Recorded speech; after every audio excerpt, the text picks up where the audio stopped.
بسم اللہ الرحمن الرحیم۔ روز صبح گھر پر 2 فرشتے کیوں آتے ہیں؟ حضرت علی نے فرمایا، روز صبح گھر پر 2 فرشتے کیوں آتے ہیں اور وہ آ کر کیا کرتے ہیں؟ حضرت علی کی خدمت میں ایک شخص آ کر کہنے لگے، یا علی، دن کی شروعات میں سب سے پہلے کیا ہوتا ہے؟ تو حضرت علی نے فرمایا، سنو، دن کی شروعات 2 فرشتوں سے ہوتی ہے۔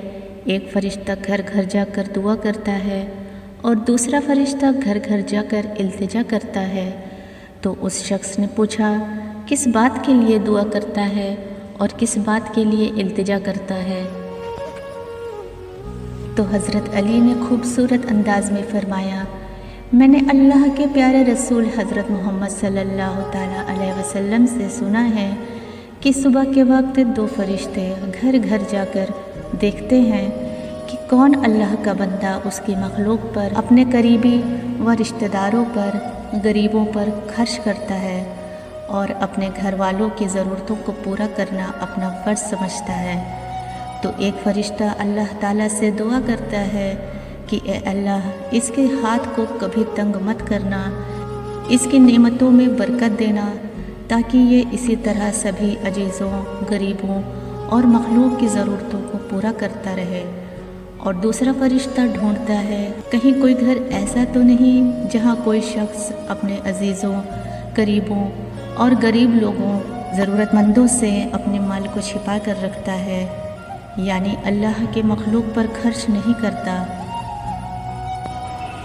تو دوسرا فرشتہ اللہ کے دربار میں فریاد کرتا ہے، اے اللہ، اس بندے سے اس کی دولت کا سخت حساب لینا اور اس بندے کو دنیا کی دولت سے بھی محروم کر دینا، کیونکہ یہ اپنی دولت تیرے بندوں پر خرچ نہیں کرتا اور انہیں محروم رکھتا ہے۔ اور اس طرح عزیز و غریب پر خرچ کرنے والا دنیا میں فریادی اور آخرت میں عظیم اجر پاتا ہے۔ خدا تو رزق دیتا ہے کیڑوں کو پتھر میں، تو کیوں پریشان ہے ہیرے موتی کے چکر میں؟ اڑ جا آسمان میں یا غوطہ لگا سمندر میں، تجھے اتنا ہی ملے گا جتنا لکھا ہے تیرے مقدر میں۔ دنیا کی طاقتور چیز ہے لوہا، جو سب کو کاٹ ڈالتا ہے۔ لوہا سے طاقتور ہے آگ، جو لوہے کو پگھلا دیتی ہے۔ آگ سے طاقتور ہے پانی، جو آگ کو بھی بجھا دیتا ہے۔ اور پانی سے طاقتور ہے انسان، جو اسے پی جاتا ہے۔ انسان سے بھی طاقتور ہے موت، جو انسان کو بھی کھا جاتی ہے۔ اور موت سے طاقتور ہے صدقہ، جو موت کو بھی ٹال دیتا ہے۔ حضرت علی رضی اللہ تعالیٰ عنہ نے فرمایا، زبان کی حفاظت دولت سے زیادہ مشکل ہے۔ کسی کے منہ پر بے عزتی کرنا اسے قتل کر دینے کے برابر ہے۔ غریب لوگوں کی مدد کرو، کیونکہ غریب ہونے میں وقت نہیں لگتا۔ اگر عبادت نہیں کر سکتے تو گناہ بھی نہ کرو۔ دنیا یہ نہیں دیکھتی کہ تم پہلے کیا تھے، بلکہ یہ دیکھتی ہے کہ تم اب کیا ہو۔ جہاں اپنی بات کی قدر نہ ہو، وہاں چپ رہنا ہی بہتر ہے۔ اللہ تعالیٰ فرماتے ہیں، تم میرا شکر ادا کرو، میں تمہاری نعمتوں کو بڑھا دوں گا۔ پیسے کی امیری تو عام ہے، دل کی امیری اللہ کسی کسی کو دیتا ہے۔ یہ زندگی تب تک نامکمل ہے جب تک اللہ کو راضی نہ کر لیا جائے۔ حضور صلی اللہ تعالیٰ علیہ وسلم نے فرمایا کہ اللہ نے کہا، اپنی امت سے کہنا کہ میرا ذکر اپنی انگلیوں پر کیا کرو۔ جب تم اندھیری قبر میں تنہا ہوں گے تو یہ انگلیاں آپ کی قبر کو روشن کر دیں گی۔ آپ صلی اللہ تعالیٰ علیہ وسلم نے فرمایا، آباد رہے وہ شخص جو میرے حدیث کو دوسروں تک پہنچائے۔ اے اللہ، ہمارے گناہوں کو معاف فرما۔ اے اللہ، ہماری خطاؤں کو معاف فرما۔ یا اللہ، ہمیں اپنے شکر گزار بندوں میں شامل فرما۔ اے اللہ، تو نے حضرت اسماعیل کو قربانی کے وقت محفوظ رکھا، حضرت عیسیٰ کو سولی پر محفوظ رکھا، حضرت یونس کو مچھلی کے پیٹ میں محفوظ رکھا۔ یا اللہ پاک، ایسے ہی اس دعا کو سننے والے اور اس کو آگے بھیجنے والے کو ہر مصیبت، دکھ، آزمائش افلاس، بیماری اور پریشانی سے محفوظ رکھنا، آمین۔ اے اللہ، ہم اپنے اگلے پچھلے کبیرہ و صغیرہ گناہوں، خطاؤں اور نافرمانیوں کی معافی مانگتے ہیں۔ یا اللہ، ہم اپنے گناہوں سے توبہ کرتے ہیں، ہماری توبہ قبول فرما۔ یا اللہ، ہم گنہگار ہیں، سیاہ کار ہیں، بدکار ہیں، تیری نافرمانیاں کرتے ہیں، ناشکرے ہیں، لیکن معبود ہم تیرے بندے ہیں، تیری توحید کی گواہی دیتے ہیں۔ ہماری توبہ کو قبول فرما اور آئندہ گناہوں کے دلدل میں دھنسنے سے اپنی حفاظت میں رکھ اور ہمیں صراط المستقیم کے راستے پر چلنے والا بنا۔ اے اللہ، ہمارے والدین کی بھی مغفرت فرما۔ اے اللہ، ہمارے اہل و عیال کی بھی مغفرت فرما۔ اے اللہ، جن کے والدین اس دنیا سے چلے گئے ہیں ان کی بے حساب بخشش و مغفرت فرما۔ اے اللہ، تمام مسلمانوں کو معاف فرما۔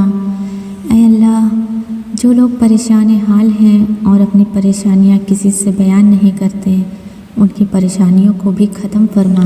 یا اللہ، ہم سب کی پریشانیوں کو آسانیوں میں بدل دے۔ یا اللہ، ہماری تنگی کو فراخی میں بدل دے۔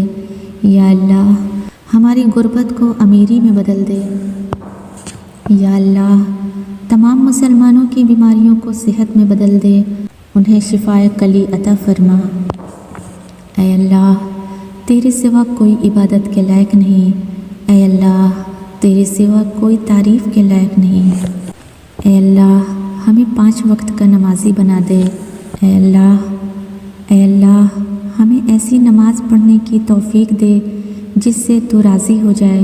اے اللہ، ہمیں ایمان پر زندہ رکھ اور ایمان پر ہی موت عطا فرما۔ اے اللہ، جتنے ہاتھ تیرے سامنے اٹھتے ہیں ان میں سے کسی کو محروم نہ فرما۔ اے اللہ، ہم سب کی جھولیاں اپنے رحم، فضل و کرم سے بھر دے۔ یا اللہ، ہمارے دلوں کو اپنے نور سے منور فرما۔ یا اللہ، ہماری زبانوں کو پاک فرما دے۔ یا اللہ، ہمارے خیالات کو پاک فرما دے۔ یا اللہ، ہمارے ظاہر و باطن کو پاک فرما دے۔ یا اللہ، شیطان سے ہماری حفاظت فرما۔ یا اللہ، ہمیں رزق حلال کمانے کی توفیق عطا فرما۔ یا اللہ، تو ہر چیز پر قادر ہے، ہماری تمام مشکلات کو ختم فرما۔ یا اللہ، ہم سب کی زندگی کو خوشیوں سے بھر دے، تمام مسلموں کو عافیت دے، پریشانیوں سے نکال دے، دکھ و آزمائشوں سے نکال دے، ہمیں ہر امتحان میں کامیاب و کامران کر دے۔ یا اللہ، ہم پر اپنی رحمت کے دروازے کھول دے۔ یا اللہ، ہمارے لیے خیروں کے دروازے کھول دے۔ یا اللہ، ہمارے لیے صحت و عافیت کے دروازے کھول دے۔ یا اللہ، ہمارے لیے رحمتوں، برکتوں اور نعمتوں کے دروازے کھول دے۔ یا اللہ، ہمارے لیے رزق و دولت کے دروازے کھول دے۔ یا اللہ، ہمارے لیے جنت الفردوس کے دروازے کھول دے۔ اے اللہ، ہمیں قیامت کے دن حضور صلی اللہ علیہ وسلم کے ہاتھ سے جام کوثر پینا نصیب فرما۔ یا اللہ، ہمیں قیامت کے دن حضور صلی اللہ علیہ وسلم کی شفاعت نصیب فرمانا۔ یا اللہ، ہمیں موت کی سختی اور قبر کے عذاب سے بچانا۔ یا اللہ، ہمیں قیامت کے روز اپنا دیدار نصیب فرمانا۔ یا اللہ، دجال کے فتنے سے ہماری حفاظت فرمانا۔ یا اللہ، نفس کی شرارتوں سے حفاظت فرمانا۔ یا اللہ، ہمیں 5 وقت کا نمازی بنا۔ یا اللہ، ہمیں قرآن کی تلاوت کرنے والا بنا۔ یا اللہ، ہمیں درود پڑھنے والا بنا۔ یا اللہ، تیرے سوا ہماری دعاؤں کو قبول کرنے والا کوئی نہیں۔ اے اللہ، ہماری ٹوٹی پھوٹی دعاؤں کو نہ دیکھ، ہمارا تجھ پر جو کامل یقین ہے اس کو دیکھ اور ہماری حاجتوں کو پورا فرما دے۔ یا اللہ، ہمارے لیے آسمان سے آسانیاں اور برکتیں نازل فرما اور ہر لمحہ ہمارا حامی و ناصر ہو۔ اے اللہ، ہمارے لیے رزق اور دولت کے دروازے کھول دے۔ اے اللہ،